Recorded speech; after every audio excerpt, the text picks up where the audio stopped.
오늘 우리에게 주신 하나님의 말씀은 로마서 6장 1절에서 14절 복음으로 죽고 살고 라고 하는 제목을 가지고 하나님의 말씀 보도록 하겠습니다. 로마서 6장 1절부터 14절까지 우리 한 절씩 교독하겠습니다. 로마서 6장 1절입니다. 한 절씩 교독합니다. 그런즉 우리가 무슨 말을 하리요? 은혜를 더하게 하려고 죄에 거하겠느냐? 그럴 수 없느니라. 죄에 대하여 죽은 우리가 어찌 그 가운데 더 살리요? 무릇 그리스도 예수와 합하여 세례를 받은 우리는 그의 죽으심과 합하여 세례를 받은 줄을 알지 못하느냐? 그러므로 우리가 그의 죽으심과 합하여 세례를 받음으로 그와 함께 장사되었나니 이는 아버지의 영광으로 말미암아 그리스도를 죽은 자 가운데서 살리심과 같이 또한 새 생명 가운데서 행하게 하려 함이라. 만일 우리가 그의 죽으심과 같은 모양으로 연합한 자가 되었으면 또한 그의 부활과 같은 모양으로 연합한 자도 되리라. 우리가 알거니와 우리의 옛사람이 예수와 함께 십자가에 못 박힌 것은 죄의 몸이 죽어 다시는 우리가 죄의 종로를 하지 아니하려 함이니 이는 죽은 자가 죄에서 벗어나 의롭다 하심을 얻었음이라. 만일 우리가 그리스도와 함께 죽었으면 또한 그와 함께 살 줄을 믿노니 이는 그리스도께서 죽은 자 가운데서 살아나셨음에 다시 죽지 아니하시고 사망이 다시 그를 주장하지 못할 줄을 알미로다. 그가 죽으심은 죄에 대하여 단번에 죽으심이요 그가 살아계심은 하나님께 대하여 살아계심이니 이와 같이 너희도 너희 자신을 죄에 대하여는 죽은 자요 그리스도 예수 안에서 하나님에 대하여는 살아있는 자로 여길지어다. 그러므로 너희는 죄가 너희 죽을 몸을 지배하지 못하게 하여 몸의 사역에 순종하지 말고 또한 너희 지체를 불의의 무기로 죄에게 내주지 말고 오직 너희 자신을 죽은 자 가운데서 다시 살아난 자와 같이 하나님께 드리며 너희 지체를 의의 무기로 하나님께 드리라. 내가 너희를 주장하지 못하리니 이는 너희가 법 아래 있지 아니하고 은 아래에 있음이라. 아멘. 자, 우리 로마서 6장 14절에 나와 있는 것처럼 이제 우리는 은혜 아래에 있는 사람입니다. 그러니까 은혜를 강조하다 보면은 자칫 우리가 놓치기 쉬운 게 바로 죄라고 하는 문제에 대한 것입니다. 그 부분들은 오늘 6장에서 다시 풀어내고 있는데요. 우리는 어제도 보았지만 복음은 전인적인 치유의 능력이 있어요. 그래서 예수 그리스도께서 우리 주신 이 복음의 능력은 병을 낫게도 하지만 가장 중요한 것은 우리가 예수로 죽고 예수로 다시 사는 부활의 능력입니다. 그래서 주님께 돌아오는 그런 모습을 보게 됩니다. 그래서 병든 자도 고치지만 죽은 자도 살릴 수 있는 것은 가장 능력 있는 영원히 죽을 수밖에 없는 죄에서 우리를 구원하였기에 죽은 자도 살릴 수 있는 능력이 있다. 그러니까 복음의 능력은 최고의 능력은 뭡니까? 영원히 죽을 수밖에 없는 우리를 이렇게 살려준 것. 이것이야말로 최고의 능력이죠. 이거보다 더 큰 기적이 없습니다. 이게 우리가 받은 최고의 복이요 은혜라고 할 수가 있죠. 우리는 자칫 그렇게 생각합니다. 오늘 우리 큐티 책에도 나오지만 구원을 받은 일이 그냥 물속에서 허부적거리는데 누가 구명조끼를 던져주든지 뗏목을 던져줘 갖고 그가 구원받은 이게 구원이라고 생각하는데 절대 그건 아닙니다. 성경에도 계속 얘기하지만 죄와 허물로 완전히 죽었던 우리를 살리셨다라고 얘기하고 있어요. 죽으려고 했던 죽기 직전에 있던 이 사람이 아닙니다. 우리가 예수 그리스도로 산다고 하는 것은 완전히 나사로와 같이 죽어서 썩은 내가 나는 그 가운데서 하나님께서 우리를 살리셨다는 것입니다. 이것은 우리가 일반적으로 아는 과학으로는 해결할 수가 없는 부분입니다. 복음의 능력은 그래서 완전히 죽었던 우리를 살리시는 거기서부터 시작을 해야 됩니다. 그러려면 죽었다라고 하는 것은 어떤 것이 죽은 상태가 됩니까? 죄의 값은 사망이다라는 것부터 시작을 해야 됩니다. 그러면 우리는 모두 죄인이라는 것부터 시작을 해야 되죠. 우리 김영현 선교사님이 오셔갖고 말씀을 했지만 유대인들이 절대로 안 하는 말이 있어요. 저도 가서 좀 놀란 거 있는데요. 그 사람들이 아니 미찌따엘이라는 말을 안 한다 그러는데 이게 뭐냐면 죄송합니다. I am sorry를 안 합니다. 미안합니다. 왜 안 하느냐? 자기가 죄인이라고 절대 여기지 않기 때문입니다. 자기가 선민이고 선택받은 백성이기 때문에 바로 죄인이라는 말을 할 수 없다는 거예요. 그러니까 유대인들이 제일 힘든 게 뭐냐면 이 죄인인 걸 인정하지 못하기 때문에 하나님의 은혜를 받지 못해요. 예수님이 오셨을 때도 마찬가지였죠. 세리와 창녀와 이런 사람들은 죄인이라는 걸 인정을 했는데 바리새인과 사두개인 이런 사람들은 죄인이라는 걸 인정을 하지 못했어요.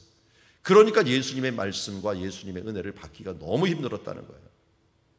그래서 로마서는 1장부터 거의 5장까지 죄인이라는 걸 강조합니다. 의인은 없다. 하나도 없다. 모든 사람이 죄를 범하였음에 하나님의 영광에 이르지 못하였다 하면서 이 죄에 대한 부분들을 수시로 계속 반복을 합니다. 그러니까 죄가 있었기에 은혜가 있다라고 하는 것들을 강조했는데 그렇게 얘기하다 보니까 무슨 얘기가 되냐면 1절처럼 그러면 우리가 무슨 말을 하리요?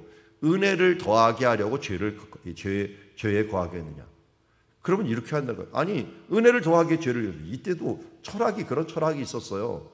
이게 이성과 이성에 있는 로고스라고 하는 정신과 스토아 학파죠. 이게 중요하기 때문에 이것을 추종해야 된다라고 하는데 에피쿠로스 학파라고 하는 쾌락주의가 있었어요. 왜냐하면 이 사람들은 육신은 악하고 이 영은 선하기 때문에 영을 추구해야 되는데 반대로 이 육은 악하기 때문에 육을 갖다가 괴롭혀야 된다.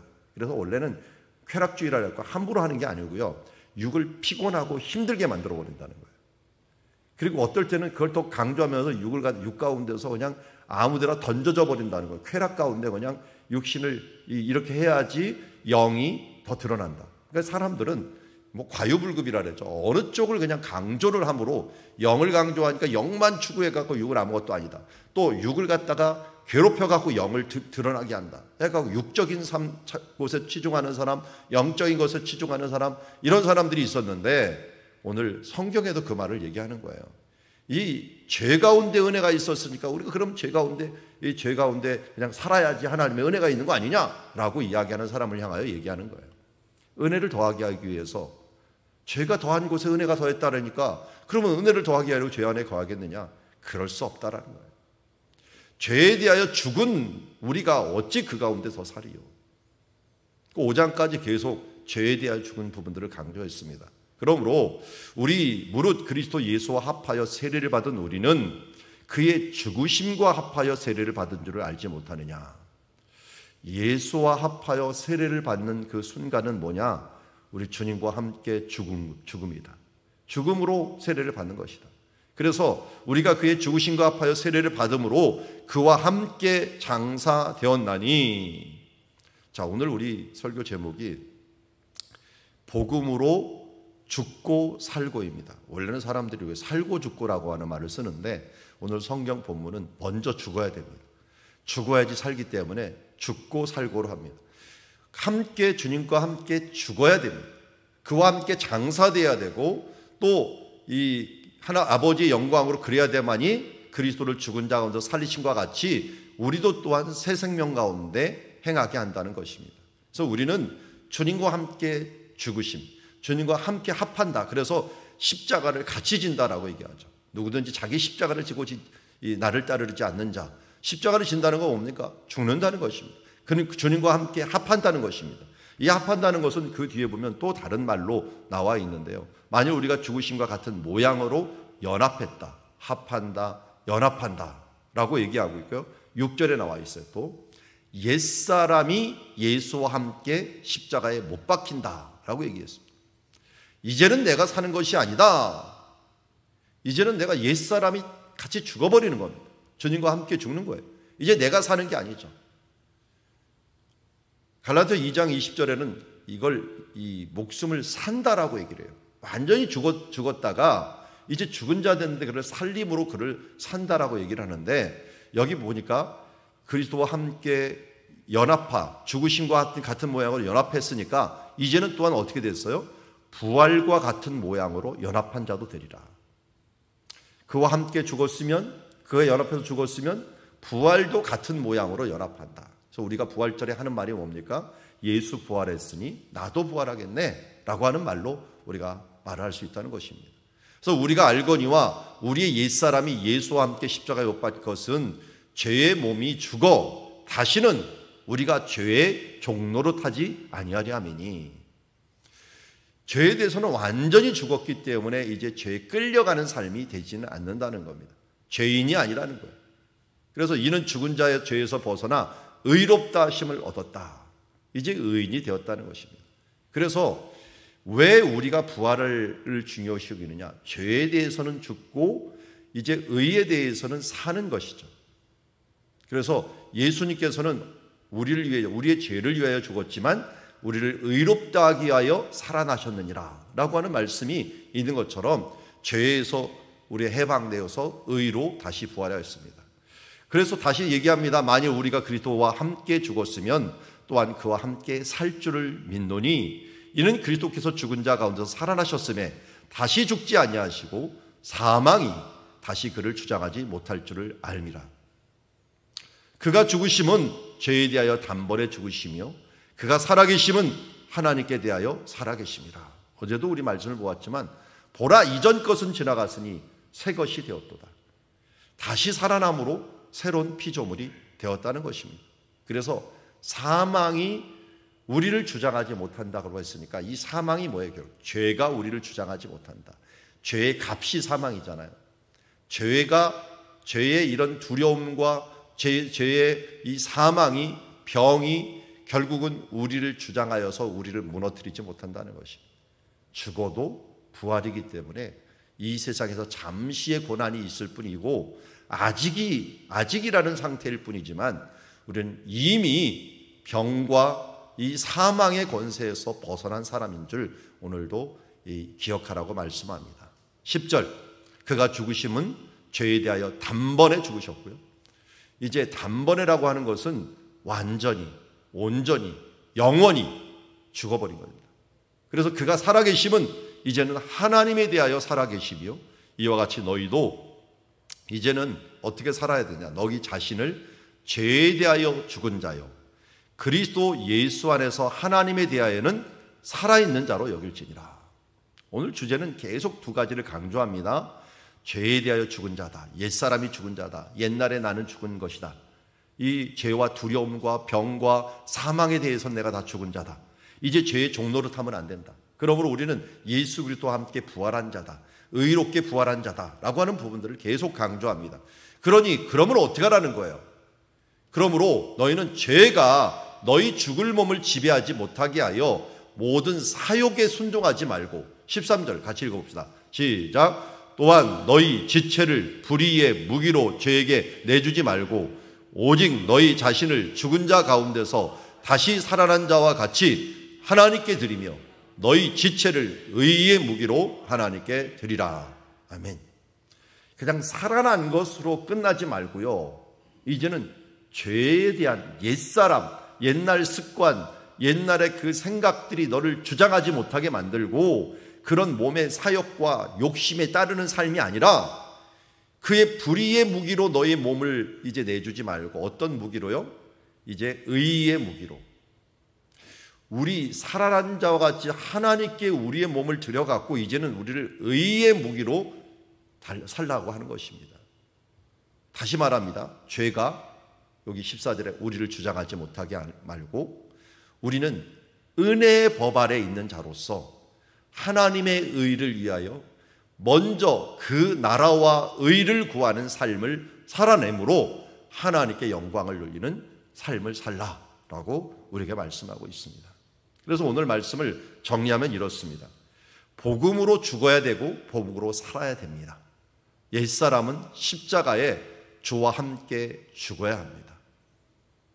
옛날의 나 자신, 옛날의 내 습관, 내 생각, 내 가치관, 이 모든 것은 다 버려야 됩니다. 이스라엘 백성들이 홍해를 건너서 마라의 샘물에서 하나님의 율법을 정해주면서 나는 치료하는 여호와다라고 했던 것은 이제는 너희 옛 생각, 애굽에 있는 생각들을 모두 다 지워버리고 이제 하나님이 주시는 법, 신의 산으로 가서 그 신의 산에서 호렙산에 주신 하나님의 말씀과 그 율례를 가지고 너희 가치관을 새롭게 정리하라. 이제 너희는 홍해를 건너기 전에 애굽에는 죽은 자요, 이제는 하나님에 대하여 다시 부활하고 그와 함께 연합하여서 그의 은혜로 의로운 자가 되었으니 이제 제사장 나라와 같이 하나님의 나라와 법의 그 가치관을 가지고 너는 살아라 라고 말씀합니다.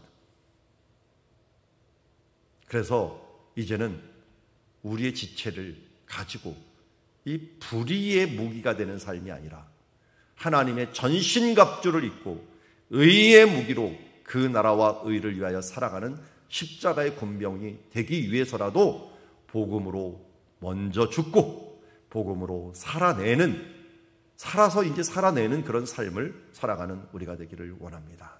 오늘도 우리가 복음의 능력을 경험하기 위해서는 먼저 십자가로 죽고 연합하여 죽고 이제는 내가 산 것이 아니라 예수 그리스도의 의로 살고 그의 의의 무기로 십자가의 군병으로 살아내는 주의 자녀들이 되기를 주의 이름으로 축원합니다. 하나님 아버지, 오늘 우리는 복음으로 구원을 받았습니다. 예수 그리스도를 믿음으로 구원을 받게 하신 것 감사합니다. 이 복음으로 구원받은 것은 우리가 복음으로 죽었고 살았다는 사실들을 다시 한번 깨우치게 하여 주심을 감사드립니다. 십자가와 연합하여 죽고 십자가와 또한 연합하여 예수와 연합하여 다시 살아낸 우리들, 이제는 불의의 무기의 삶이 아니라 의의 무기의 삶, 이 죄의 법이 아니라 은혜의 법에 따라서 사는 주의 자녀들 모두 되게 하여 주시옵소서. 예수님의 이름으로 기도드리옵나이다.